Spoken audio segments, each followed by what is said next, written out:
I'm Kate Ward, and this is your Dickman Farms Smart Gardening Tip. And we're going to talk about a whole bunch of stuff in a little tiny time frame, so stick with me.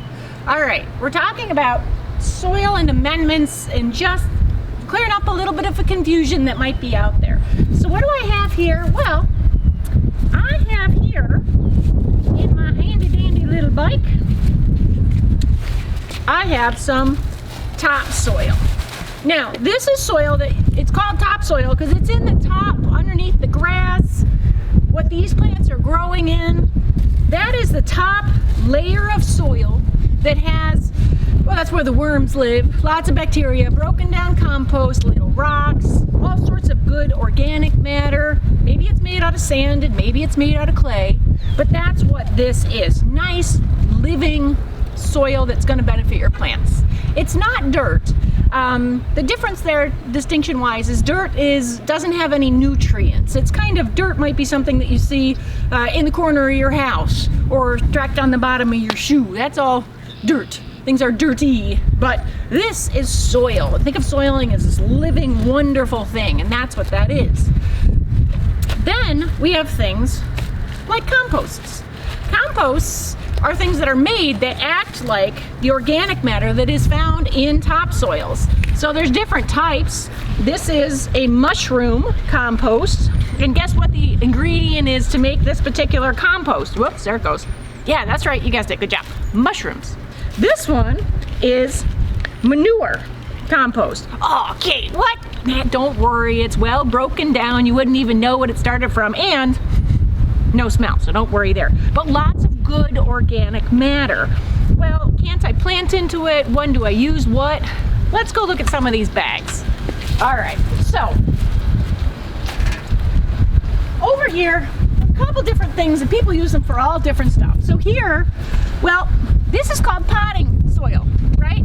Potting is the key word here. Very often, this is not what we use when we're gonna go working in the ground, nor is it found on its own outside, where something like topsoil is, right? Because topsoil is that top layer of soil, topsoil. So potting mix, if you can, let's mostly stick to using it in pots. And if you want to use, well, what about a raised bed? There's raised bed mixes, specifically, they'll say it on the bags. So stick those things to that direction of planting.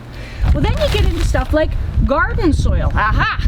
Potting soil, putting it in pots. Garden soil goes in the ground. Now, this is an all-purpose in-ground potting mix. This has a whole lot of additions.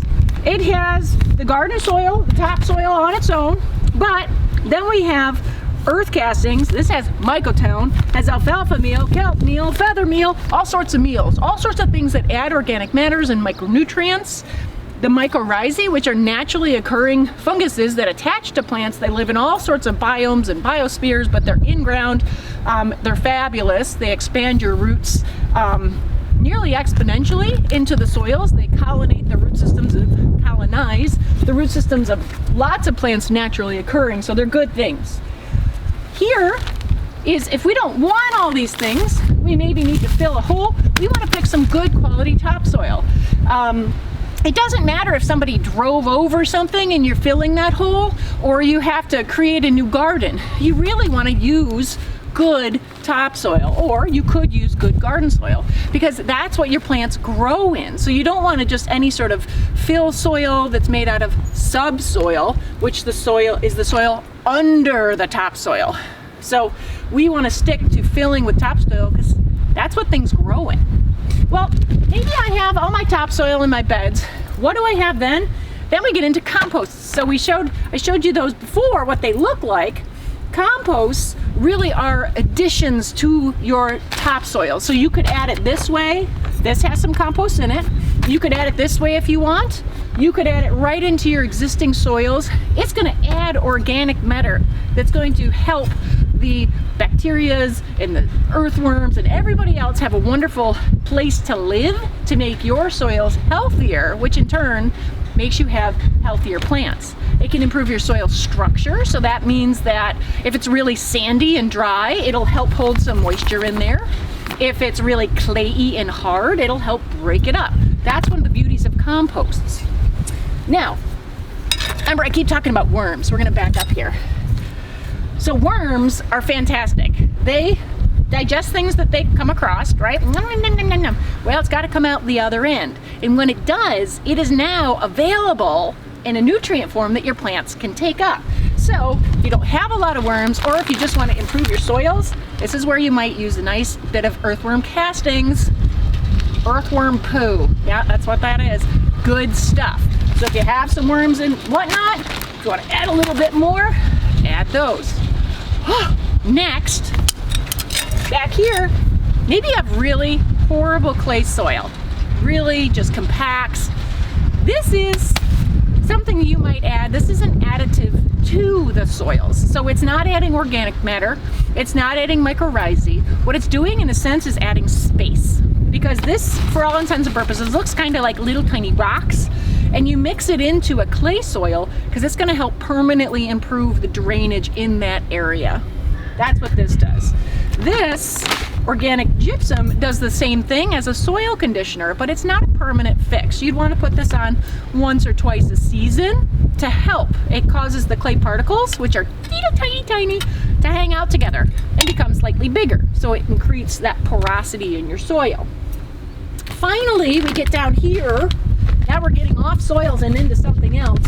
These are not fertilizers. There's certain plants that prefer to have acidic soil or basic soil.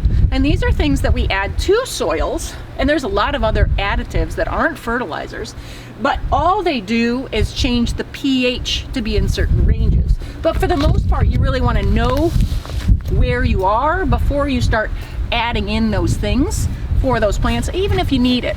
So let's go one place further. We've seen a lot about different soils. Let me pull back this mulch. And now we'll get to the top. We've mulched for years. Mulch in itself, if you use bark mulch, breaks down to create some of that organic matter. And the buggies and the bacteria that live in these soils help to do that. So if I dig into here, we can see, well, I don't know if we can, a slight color change. But as we get into here, I get into, here's some sort of beetle. He's burrowing through there. I've got other little tiny things that you guys can't see from there.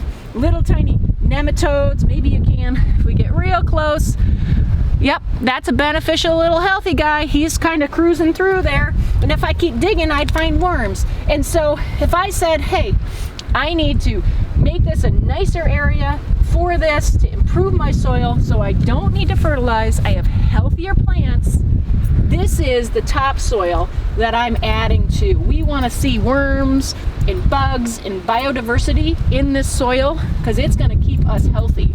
If you're in a vegetable garden, it's actually those nutrients that are in the soils the plant can use to make you healthier fruits and vegetables that have higher nutrient levels for your own nutrition. So really important stuff we're talking about here to make you successful, whether it's flowers, veggies, fruits, or trees.